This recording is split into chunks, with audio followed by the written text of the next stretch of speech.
And welcome back to another episode of your favourite golf podcast. My name is Tom Green. This guy is Tom Price. Hi, everyone. And this is probably your favourite golf podcast because there's loads of new people at the moment. Yes, welcome on board the Good Ship Golf is Ruining My Life. Thank you for joining us on this sinking, sporty ship as we drown in our love of golf. Sorrow? No, love. Sorry, love. Love. Sort of sorrowy love. You know, I'm in a place right now, Tom. I've not been able to play for 2 weeks, cause legs. I'm in the old leg ops. Yeah, I saw that. And I had this moment with my dermatologist, and she said, you cannot do sport for 2 weeks. And for the first time in my life, I had to argue that golf wasn't a sport. Yeah, every argument you've ever had with your wife, you had to sort of look at it in a mirror, reverse it, and then put it back to a professional. It's not really sport, is it? But also every argument I've ever had with my non-golfing buddies. Yeah. Do you have any of them? I have a few of those who say it's like darts or snooker and it's a hobby. Not anymore. No, you got all my mates play, so which is brilliant. That is what a great salesman you are for the game of golf. A talisman. So I've not played for 2 weeks. So I feel the absence has made my heart grow even fonder for golf. I'm so excited I know I've said this for the last few episodes, but I'm so excited to get membership again. I'm so excited to start playing again. Yeah. Before we start this episode, I don't know how you are with podcasts, but I sometimes listen to the later episodes of a podcast series and go like, the hell is going on here? Yes. Who are these people? What are these? What's going on?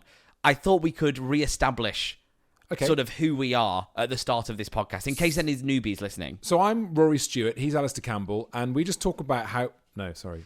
Who's that? These reference points are off for me. Do you not listen to The Rest is Politics? Good. No, you shouldn't. Are you mad? That's actually all you need to know about our characters in that 5 seconds. Actually, that's quite a good illustration of it right there. Alistair McGowan? Alistair Campbell. Campbell. You know who Alistair Campbell. He used to write, I think he still does write for the GQ magazine. So I know him. That's how you know. That's what he's most famous for.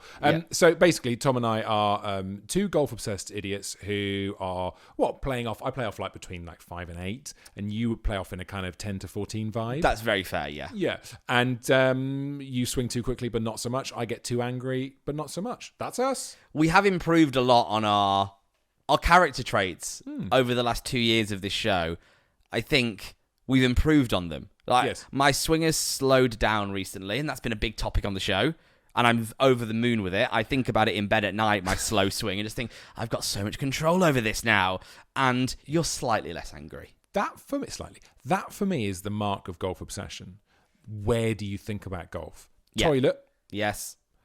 Bed at night? 100%. Have I told you the story about when I practiced my golf swing? The weirdest place I've ever practiced my golf swing? No. I think you might have done. This is a difficult share.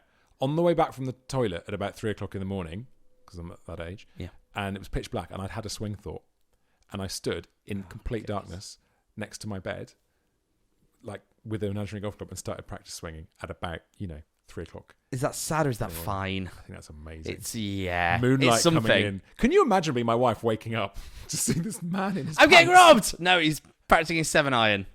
So inside to out to hit a draw. I was doing it yesterday. I was talking to my boss at work, and we were having a really in-depth chat about my job on the radio station, and she just stopped halfway through and went, "Are you practicing your golf swing?" Just feeling it out. I'm just gripping. It's my happy. If I do this, it feels nice. Here's a weird thing. Again, please stop me if you think this is too much. Yeah. And again, I've never shared this with anyone. When I lie in bed at night and I do that, right? So I'm a side guy. Okay, yeah. Are you side guy? No, side guy. Side guy. Right hand side tends to be, and I will genuinely lie in bed, and I will, as I go to sleep, I will grip in the Harry Vardon. Oh wow. Yeah, no, I don't do that. That's too far. I'm so sorry. That's too far. I wonder if anyone else does what we do though, or I at least did in our summer of golf. We had a summer of golf. We played a lot of golf for a year, basically. Yeah. One of my favourite memories of that summer was waiting until midnight, waiting up until it went 1 minute into the next day to go onto MyG or go onto the golf app and see if your handicap had changed based on the score you'd shot that day. It was the happiest, but also the saddest I've been at the same time, if you know what I mean. Like Back to the Future. Have you seen that film? Yes. Like when the lightning strikes and they're waiting for the exact moment when the massive clock tower hits the exact time. Very much those vibes. Doc Brown standing there waiting for the dong, for the midnight bells to chime, and then straight to my phone. Because up or down. Because I still don't understand the handicap system. No. Because it's erasing a previous round from So recently, I hit one over 9 holes, and that had gone in. It was a card, I put it in, but it erased a 2 over 18 holes, which was better than your 1 over 9. So I was like, hello, ladies, this is going to be incredible for my handicap. It's going to go below 5, which is only done once before. Oh, I went up to 5.4. So annoying. Oh! It doesn't make any sense. But do we all agree here, actually, that the new handicap system is more favourable than the old one in the set? Let me rephrase that so you know what I mean. If you were off 4 back in the day and you are off 4 now, who is the better golfer? Back in the day? Yeah, 100%. Totally. But it's good for me because when I say to people who aren't that into golf but know it a bit that I'm off 5, they're like, oh my God. Yeah. Whereas back in the day, I reckon I'd be probably 9 or 10. 100%. You see golfers now. I see so many more single-figured golfers on the new system than I've ever seen before in my whole life. Yeah. Being a single-figured golfer was a mark of unbelievable levels of golf, in my opinion, on the old system. Yeah. Whereas I could probably play off 9 if I tried a little bit harder and put some weeks and months into it. Yeah, but I don't like to talk about that too much because that exposes my achievement. Yeah, getting to 5 is one of the greatest achievements of my life. Sure. Like, I think about it a lot. Yeah. Even when I'm having this time off golf, I think about the fact that I'm off 5, and then I go and play, and I haven't, maybe I'll hit, on a good day 6 or 7 over. But that's the whole point of the handicap system. 5 is supposed to be like your absolute best. Best of the best. Yeah. So I don't really, I don't like to talk about it because I like to keep that element a bit a secret. Do you think that golf clubs should have a handicap limit? Well, that was talked about at our place for certain competitions. For some, in fact, I think it was for all the border competitions, all the ones you end up on a board. Right, yeah. They said if your name's going to be on a board, you've got to have a handicap of below 18. Is that right? Yeah. What do you think? What do you think about that? Well. No, just say it. I don't think. I think that's right. Yeah, because if you play off. It feels very sort of non-inclusive for less good golfers, but this is supposed to be celebrating good golfers, not people who played well for their handicap. Surely. But unless can't you have like a dregs corner in the You can't call bar? it the dregs corner. In the Spikes bar. Here's everyone off 36 and higher. Yeah. The dregs corner. You have your non-league golfers. Here's someone who was off 36 and once upon a time he shot 22 and beat everyone else in the club. Yeah. Name on a board. You can't have that name on a board as you walk into the club. I'm sorry. What does he want? A parking space? It's ridiculous. I don't disagree with you.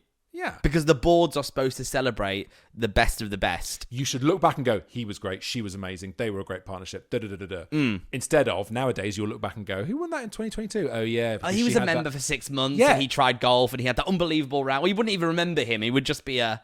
She was off 45. Yeah. And she beat the club champion because she had 42 shots. It's really... that's unusual for me to be that brutal, but I think it should be celebrating the best golfers in the club. But what about membership? Because I don't know if you might not know this about the club that I was once a member and you are still a member. Yeah. You can only go to a certain level of membership if your handicap is below a certain number. Did you know that? Yeah, I did, and it's like 24. It is like 24, which is correct. fairly high. It's not like, you can't play on a Saturday unless you're off 12 or under.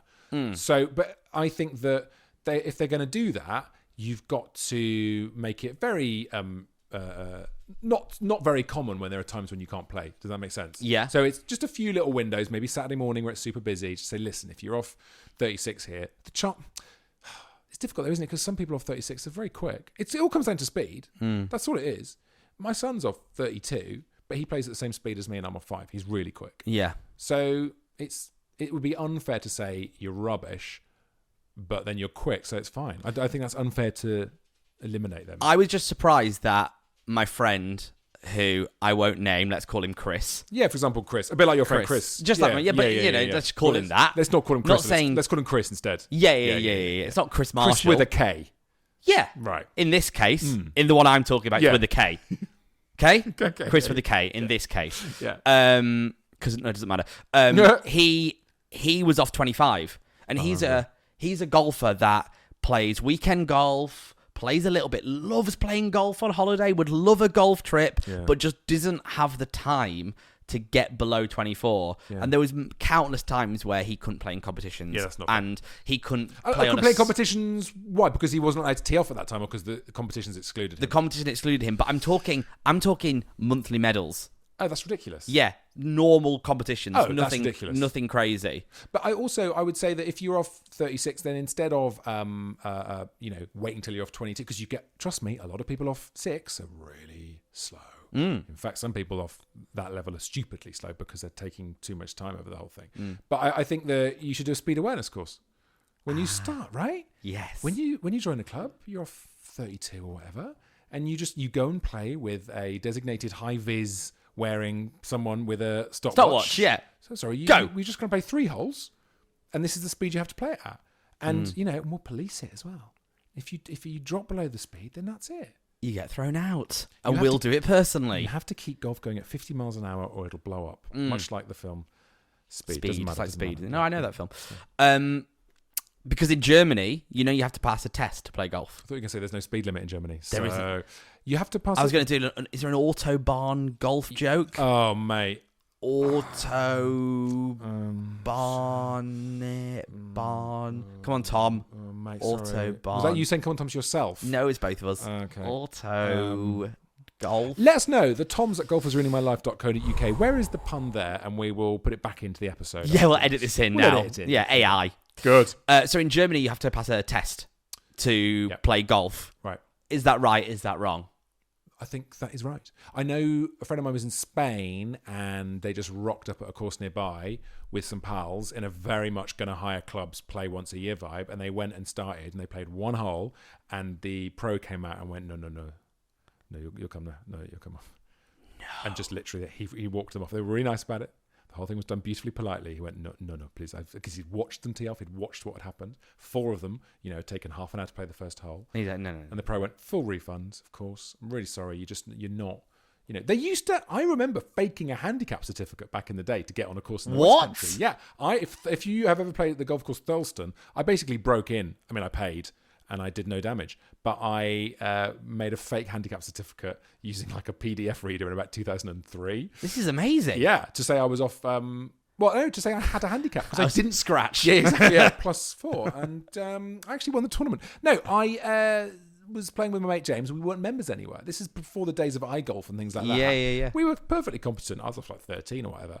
And they wouldn't let you play unless you could say, I'm a member, clubbable, look, here I am, here's my locker space, whatever. Yeah. Nonsense. So we faked the certificates. I love it. It's like my friend, I think my friend Henry, who actually had a Australian driving license so he could go out drinking in Preston. It's exactly like that, isn't it? It's the middle class version of that. Yeah, exactly. But we had to do it. And my mate James, in fact, didn't have a certificate. He had a friend who worked at the pro shop at his golf club. He wasn't even a member, but a golf club he went to. Right. His mate was working there. So he put the number down and the guy at Thurleston phoned up. So can I speak to Mark, please? And Mark answered the phone and had to pretend.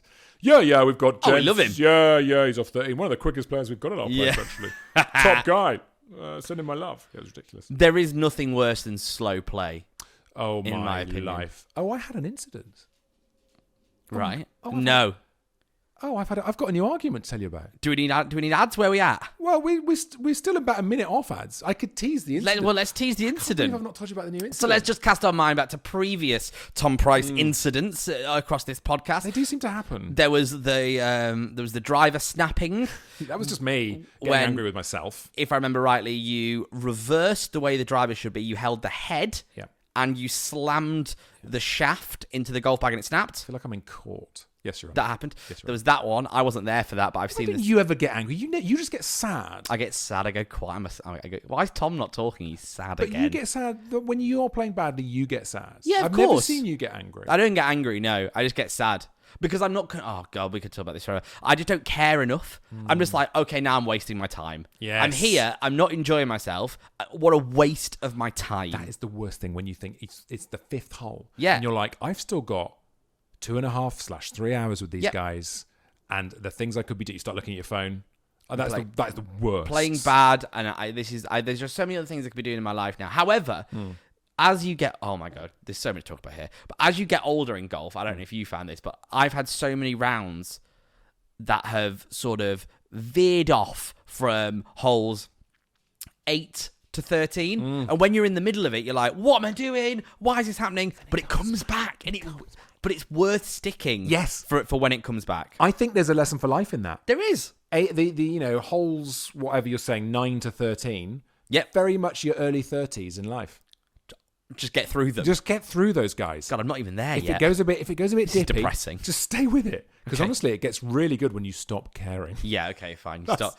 That's my life wisdom for you via the medium of golf. I had an incident. We'll have some ads, and I'll tell you about the incident. Can I just, before we do the ads, the second incident we had is when you brought the trolley onto the tee, and then the greenskeeper had a go at you.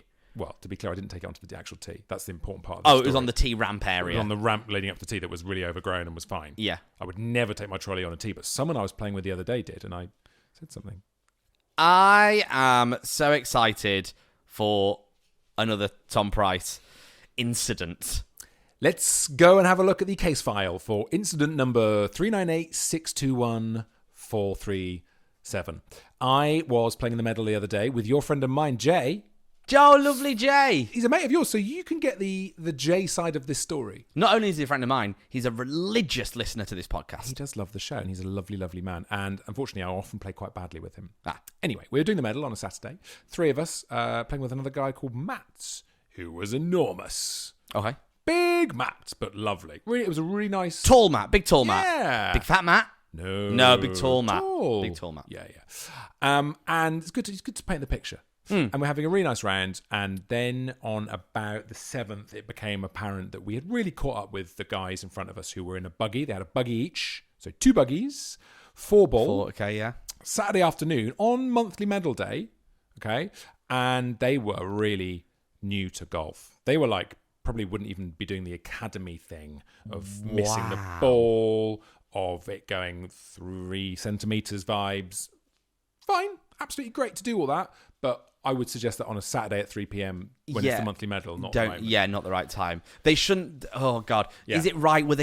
Is it right for our pro shop to have even booked them on? That is a great question, and one that I may have asked. Okay. In not such a friendly tone. Right. But, like, it was mad, and they teed off late as well. They were supposed to be off at like 39, and they went off at 45, and our tee time was 49. So we were kind of just like, oh, there's all a bit. Anyway. We did the thing where we hoped they'd be stopping at 9. Yep. You know that thing? Love that thing. Maybe just 9 holders. These guys have got 9 holes written all over them. Yeah, it's either they're coming off at 9, or 2, they're going to stop and have a sausage roll, or 3, even better, they might have a beer, and then we can just get way past them. Cheers, guys. And then also, do you ever get this thing? This is very universal when you're stuck behind people playing golf and you hate them. Right? You're like, I hate you so much. You watch everything they do, and then as soon as you have the moment of chat, you're like, that's actually a really nice guy. Yeah, they're actually really polite in the end. How often does that happen? All the time, every single time. Well, not in this story, because that is the default is. Oh, actually, he's really nice, and I've let people through who I have no doubt were watching me, going, "What is he doing?" So we get to, by this point, we're at the 12th, par 3 12. Yep. And they had taken ages. We'd had a really slow 11th because we'd all screwed up. But then I got to the 12th tee and we were like, oh my God, they're only just putting. What is going on? Like, okay, so they've just walked onto the green. You're now on the tee. Yeah. Okay. So we're having another wait. And this is like our 4th on tee wait in a row. And then they go to the next hole, and the tee for that hole is just behind. I know it well. Of course you do. And then Matt tees off, and he goes long and right and shouts a big loud 4, and it's quite close. Big loud 4 from a big loud guy. Big Matt. Tall. Me and Jay hit it really close. Jay actually birdied the hole. Oh, well done, Jay. He's very good, Jay. I missed my part. So we walked over to the green. They're still on. They haven't teed off yet. That's how long it's taken them. Wow. Are they waiting? No, they've hit a couple of shots. Oh, they've had a few goes. And it's like, and there's miles in front of them. There is like, I'd say 4 holes clear in front of them. On a Saturday afternoon. You cannot have 4 clear holes on a Saturday afternoon. No. So we go over. Matt goes and he's so like friendly, and I'm so sorry about that. And the guy he's talking to was a visitor and was really nice, and it was all fine. So I said to the guy who was a visitor, look, any chance we could play through? And he went, oh, it's not really on me. It's up to the guy who's a member. There was one member. He goes over to the member and asks while we're putting. And I could see them having the chat. So I just went, is that okay? Yeah. And he just went, no. He said what? He said, no, you can't come through. No. And I laughed because I thought he was joking. Yeah, it's almost so rude, it's comical. But Yeah, but but the reason I laughed because I genuinely thought he was going, no way, like it was a joke. Yeah. And I, okay. Oh, you're not joking. You really aren't going to let me through. And then we had this sort of moment where he starts going, you're not going through because you nearly hit us just now. If you'd shouted 4 louder, I'd let you through. Oh, but you did shout 4. And then Matt was delightful when he apologised. So now it's put us off. It's got really eggy. Jay's got his birdie putt, which he holed anyway. We're fine. It's all fine. And then we come off the green and Matt then says, I've had a word while he was waiting. They're going to let us through. I was like, brilliant. And then I hear this guy, who was the member, saying, I'd have let you through, but your mate's attitude sucks. And I was like, okay. Is that me? You? And I said, what? Oh, your attitude sucks guy. And I was like, well, he knows me so well. Weirdly, he's cut to the core of you and it's not half accurate. He must listen to the show. Yeah. So I said, he's quite far away. I was like, what do you mean my attitude? What have I done? He said, you should never ask to be let through. God, well, you should have offered about 5 times on the front 9. Can you believe it? Yeah. Well, the thing is with that is, I don't hate the you shouldn't have to ask to play through. Don't hate it. The point is, if someone's asking, You've screwed up. You've screwed up. Yeah. Because everyone knows that. No one, I don't believe anyone, for the first time they see someone on tee while they're on green, instantly walks over to them. Guys, can I play through? Yeah, no one does it. But for the time you've asked, you've waited 5 or 6 times. In which case, never it's almost have to ask. Yeah, it's almost you shouldn't ask. The fact that I'm asking says so much more about the fact that you've not let me play through. Yeah, exactly. God, I'm riled. I know. So was I. You know what? But I was really, because I don't know Jay super well. I didn't know Matt very well, so I really kept it down to a minimum. I kept grizzling at them, and they were really just like, they were very cool. They were like, let's just let it go, Tom. And I was like, no, I can't let it go. These things bother me so much. Like, he's just so rude. There's rules about how you should behave. I get really cross because I spend all my time making sure that I'm not offending too many people. And then this guy's just being do you know what I mean? It's just like, it's not fair. Out comes the broken driver. Yeah, exactly. So we played a couple of holes. We're then on the par 3 14th, right? We've played it. We're now on the tee for the 15th, which is similarly behind the green. Yeah. They are on the tee for the 14th, right? Right, hold on. You're on the par 3. So, no, we've played the par 3 14th. Right. We're now on the par 4 15th. Yeah. Right next to the green for the par 3 14th. Yeah. They're about to play, right? So they've... No, I'm not going to let this go till I understand it. It's forensic. So, yes, good. Because I need to picture what's coming, it in what's my coming head. is unbelievable. Right, so you've played the par 3. Played par 3. The tee is behind that. Correct. Where are they? On tee for the par 3, the hole before us. How have you got ahead of them? Because they let us through. They did let you through. Oh, yeah, sorry, did I not make that clear? No. Oh, no, because Matt had said, yeah, they're going to let us through, and then the attitude thing happened. But they were letting us through. Did let you through. So we had to tee off. So you're now 1 hole ahead of them. Yeah, well, so you're on the tee. Yeah. They are now on the previous tee, which is a par 3. So it's basically the situation you'd had previous in reverse. And guess what he did? Oh, he hit it close. You didn't say anything. He smacked it right next to us. He obviously took a club that was too big. He tonked it. It landed. As I was teeing off, I saw Jay go, oh, God, watch out. And ducked down. And the ball landed, I would say, I don't know, 5 yards away from us. And he didn't shout for. Oh, golfers are wankers, man. I really appreciate your reaction because I thought, and I was saying to Jay and Matt, again, they were really cool. They were like, let's be the bigger guys here, don't. And I was like, no, I think I'm going to complain about this. Yeah. No, don't, just let it go. And they're right. I'm glad I let it go because complaints, nothing's going to happen. No, nothing will happen. No, any secretary in their own mind is just going to go, no, oh dear, that you've had an argument on the course. I get 90 of these a day. And that's why you take it out on them physically on the course. So I then looked at afterwards, and this guy who was in a 4-ball, only 3 of them had been booked onto the tee time. One of them was such a beginner, they hadn't even paid to play there. Only one of them was a member. Right, None of the members I know knew him. Right, yeah. So he's obviously this rogue guy who rocks up.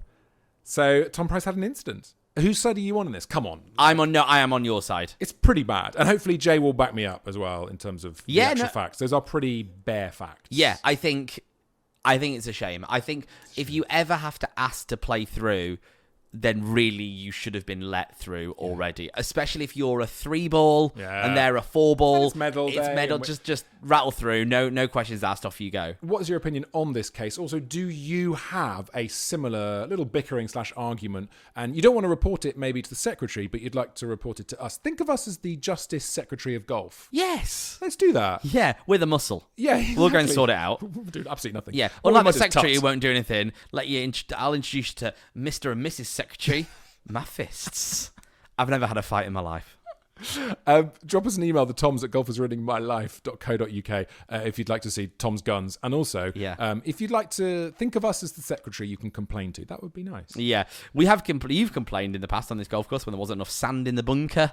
That was reasonable. That was reasonable. I think that's the only complaint I've heard you make.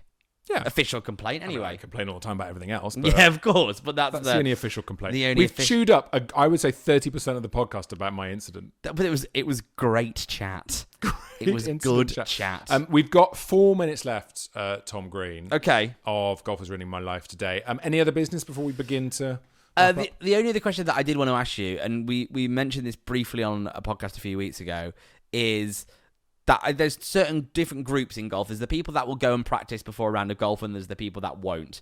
And I know I should be a guy that goes and practices beforehand, but normally, as you well know, it'll be the screech of my tyres still in the car park as you're on your backswing, which is the game I should be in. Like, I've genuinely had my first tee shot sort of distracted by the noise of your car door slamming. Yeah, which is weird. That's happened a few times. Your playing partner shouldn't be distracting you with his car door, should he, while you're on tee? I mean, but how many golf balls do you think is the ideal amount of golf balls to hit on the driving range pre-18 holes? And are we talking wedges or drivers when you were on the driving range, or as many different clubs as you like? As much as you. Yeah, just what would you dispense out the machine to hit? What's the min? 20? I think 20, 25. Yeah. I think about 30, but I do them. Yeah, I think about 30. But recently, I've turned up late for a couple of things and played much better when I do less, because something which has ruined my summer, but as I've come out of recently, was the tinkering thing. Changing. The problem with 30 balls, I think once you've hit 10 balls, tinkering starts. Right. Don't tinker before you blinker. Don't tinker before you play, guys. Yeah, the first slogan you went for there was one of the worst things I've ever heard, so let's not run with that. I hit 25 recently. I did 25 balls because it was the 25, 50, 75, 100. Did you feel that's low? I thought that was the perfect amount. Take me through what you do when you've got those 25 balls. What do you start? What's the first club you grab? Oh, this is a good question. When you're in the net, 58 degree or pitching wedge, something like that. Yeah, of course. Seven's heaven, mate. No, that's too low. That's too low.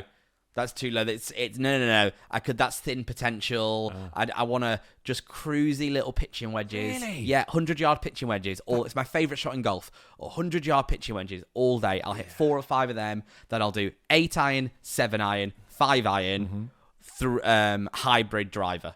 Oh. And I'll end just on absolutely whacking the driver. No, do you know what? What I ended on the other day was picturing what my first shot would be on the opening hole, and I ended by hitting that, which was 4 hybrid. How many do you hit with each club? It's more of a feel thing. Nice. So if I'm hitting the 7-iron really bad, I will back off. I'll always go the other way. So I'll go pitch your wedge, 8-iron, 7-iron. Okay, I'm not hitting 7-iron well. 8-iron, 8-iron. Let's try 7-iron again. 7-iron, 7-iron. Okay, that's moving all right. 5-iron, shit, not very good. 7-iron, 7-iron. Then it's 5-iron, 3-wood, driver, done. Is that normal? It sort of sounds like a night out drinking. Lager, wine, lager, cocktails, shots. Water. Oh, God, water. Chris, I'm on tea. I've topped it. I've thrown up. McDonald's? That is how it is. So good. That's what I do. What about chipping? Let's not get into that. No. Any putting? Absolutely not. Feel of the greens? Pointless.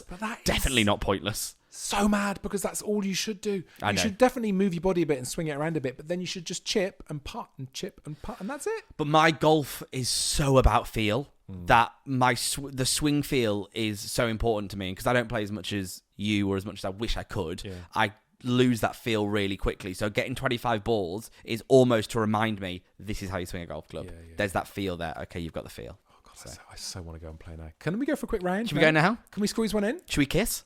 No, sorry. Play golf, mate. Oh, sorry. Yeah, it's fine. Are we at time? We're at time, yeah. What a great podcast that was. Oh, it was delicious. As ever, if you've enjoyed this, don't forget to like and subscribe and review as well. We love the reviews. Yeah, I've not seen any new fun ones recently, so I'll go and check and come back for the next episode. Should we check at midnight? See if our handicap's gone up or down. Oh my God, we've gone to 4.8 stars. And there's content on YouTube. There's our TikTok. Golf is Ruining My Life. It's all on there. We've had loads of new listeners recently, which we really appreciate. Either that or there's just more bots. It's hard to know, guys. Never mind, I'll enjoy the bots as well. Thanks. Exactly. Thank you for joining us. Sorry, I was trying to bot. German voice. Sort of awful. See you next time.